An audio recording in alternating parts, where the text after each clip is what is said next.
to engage in thoughtful discussions on several key topics that are central to our work as senators.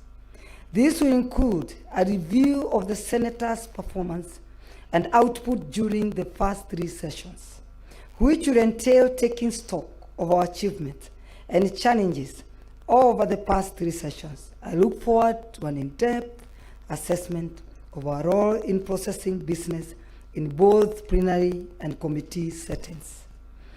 By identifying success, bottlenecks, and lessons learned, we can better understand how to enhance our effectiveness in the fourth session. As we look at the key issues in devolution and intergovernmental relations, I would like to take this opportunity to warmly welcome the Council of Governors, County Assemblies Forum, State Department for Devolution, the Intergovernmental Relations Technical Committee, the offices of the Auditor General, and control of budget, as well as representatives from various commissions. As the Senate, we can attest to immense contribution that these offices have made in advancing the dream of devolution. I'm hopeful that the meeting of mind as we identify legislative gaps and priority areas for intervention, ensuring that devolution continues to thrive. Ladies and gentlemen, I'm confident that this forum will renew our commitment to our roles as senators, a clear understanding of the challenges we face, and a strategic plan for addressing them. We will leave here a shared vision for the fourth session, a one that is focused on enhancing the Senate's effectiveness in fulfilling its constitutional mandate. As we engage in robust discussions and deliberations during this retreat, let us keep in mind the ultimate goal of devolution is to improve the lives of our people. We must remain focused on the principles of accountability, transparency, and public participation. Our constituencies have entrusted us with their aspirations, and it is our duty to fulfill those aspirations with unwavering dedication and commitment. Ladies and gentlemen, as I conclude, I once again extend my appreciation for choosing Nakuru County. It is a county that is not only blessed with a diverse population, but also with unique man-made and natural geographical sites that are a source of pride for our people. I implore each one of you to take some time out of your busy schedules and experience the breathtaking beauty and rich heritage that our county has to offer. From the magnificent Lake Nakuru National Park, home to an abundance of wildlife, and the famous flamingos, to the awe-inspiring Menengai crater, Okayo Jayandamo, which is currently ranked 7th in the world and contributes at 5 megawatts of clean energy, amounting to 42.2% of the national grid. They are all present an opportunity for exploration and ensure. I will not forget to invite you to exciting WSR Safari Rally 2025 series that will kick off on 20th to 23rd March 2025. For your information, Nakuru County provides the best location and destination for the sports and entertainment event, voted for as the best WRC Safari Rally in the world, courtesy of the International Automobile Federation. In 2022, the WRC Safari Rally recorded a global viewership of about 80 million, and media report from last year's competition still waited. This year, the shakedown will be held at a sleeping Moran in Gilgil sub-county. This is the most exciting part of the event, where 2 cars run side by side. The prize giving area this year will be held at the Hell's Gate National Park, where the guests of honor will be HE President Dr. William Ruto. Nakuru County indeed has something for everyone. Finally, honorable senators, as we embark on this retreat, let us focus on our duty to ensure that we uphold the principles of devolution, accountability, and transparency and may our collective efforts further strengthen the revolution for the benefit of all Kenyans. Thank you, and may God bless you all.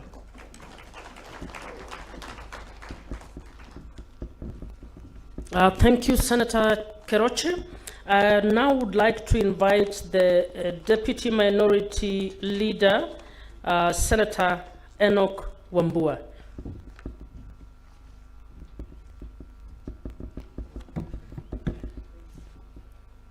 So to God we give all the glory. Honorable Speaker, I will accept the invitation by the clerk to write on the protocols that he established so that I try to save on time. Good morning, colleagues. Good morning. The Speaker, I don't have a written speech, and I like it that way. We are here at a very critical moment in our own career as leaders in the Senate. We must begin to realize, perhaps actually begin to get worried, that we've already done halfway, and the remaining half, colleagues, is much, much shorter than the first half, especially in relation to legislative business. So if there is things that senators wanted to do, please, let's get done with them the shortest time possible, because a lot of time now will be spent on the ground. Mr. Speaker, I will address myself to only two broad issues. One is on warfare issues, and then touch a bit on committees, and that will be done. On the positive side, the first session, the first half, has really been a good time to some extent for the institution of the Senate. Remember, Mr. Speaker, as the clerk said, it is the time that we finally rolled out the oversight fund, which had remained elusive for the longest time.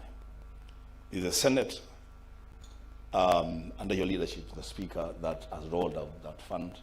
Of course, there have been challenges here and there, and I hope that in the fullness of time, then those issues will completely be resolved and we move forward. I've also noted on a positive side that this is the Senate so far that we have witnessed greater visibility for the nominated senators led by Kewasa. The nominated senators this time round have really, really been very visible. Some of us, for some reason, may not have liked what they are doing or the way they are doing it, but give it to them, they've really been visible. And it's a good thing. Continue pushing the limits. In politics, nothing is given to you. You've got to fight for it. Lastly, on the positive side, I think the senators, as a family, we've done well. Honestly, we've done well. As a family, we've done well. I've seen commitment to issues affecting colleagues, be it weddings, be it when barriers, and as we speak, you know, our colleague Senator Kenywa has lost his dad. So in the same spirit that we have stood with other colleagues, let's remember to stand with Senator Kenywa.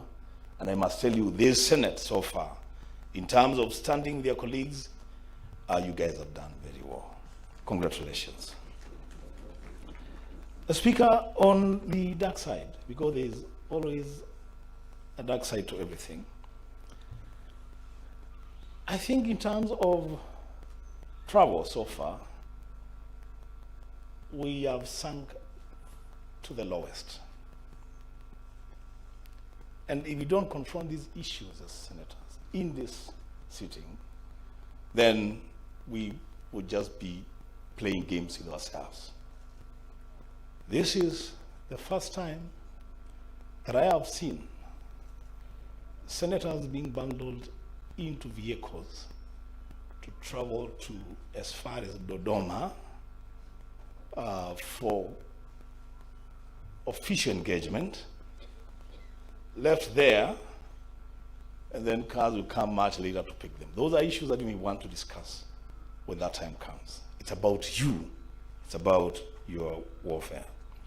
In terms of committees, I must also admit, whereas there are some committees that have done pretty well, truth be told, we're not doing very well overall in terms of committees.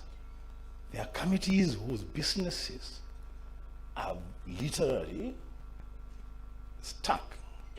There's one committee that I don't want to mention, the Speaker.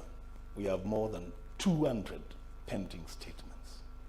And I wonder how much time really whether we'll even have time to process that business, and seeing as it were that more business is also piling up.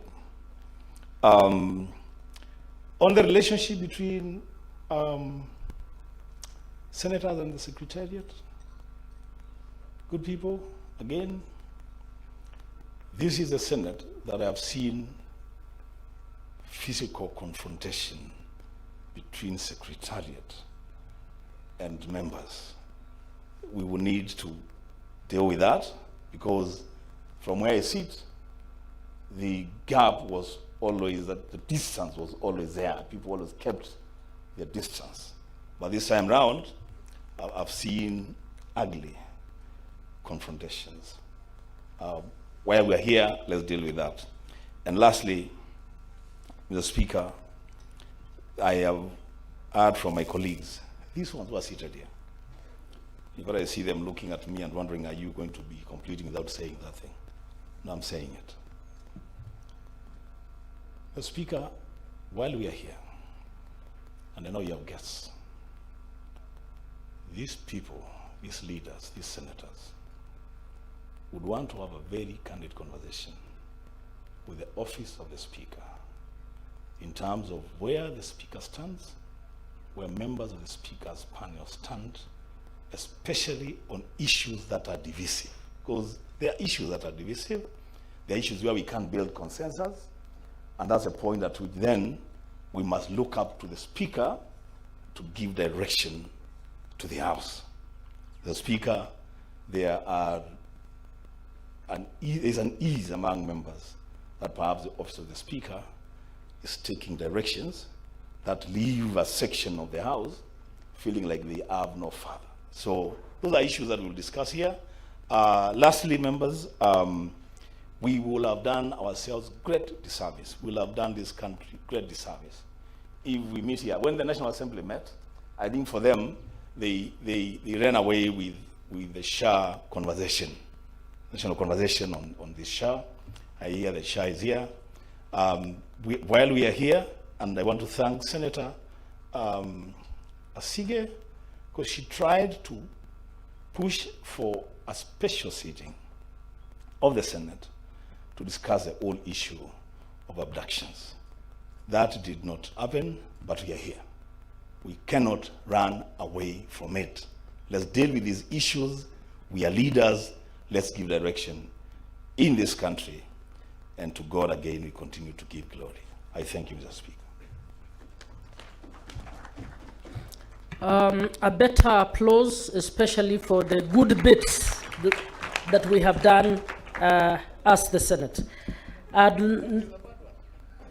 No, you actually commended us for doing well in some, and I'm saying we need to clap for ourselves in regard to that. But everything you said is absolutely important. Next speaker is Senator Justice Retired Stewart Mazayo. Karibu sana, Senator. Asante sana dadangu Muma, Senator.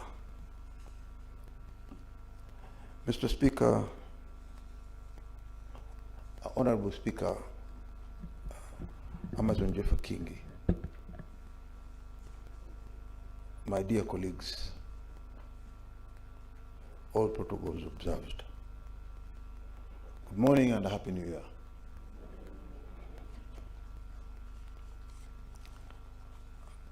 It is with great privilege and honor that I am happy to see you again after a very busy schedule of Christmas and New Year and many other activities. Our retreat today embodies the theme, Shaping the Senate's Legacy, Strategy, and the Path Forward, a critical reflection of our constitutional journey and a pivotal opportunity for strategic planning as we approach the fourth session of the Senate. As we review our work during this midterm assessment, we must ask ourselves, have we lived up to the expectations of the Kenyans? Are we effectively representing the interests of the counties and their citizens? As we hold the executive to account, are we holding the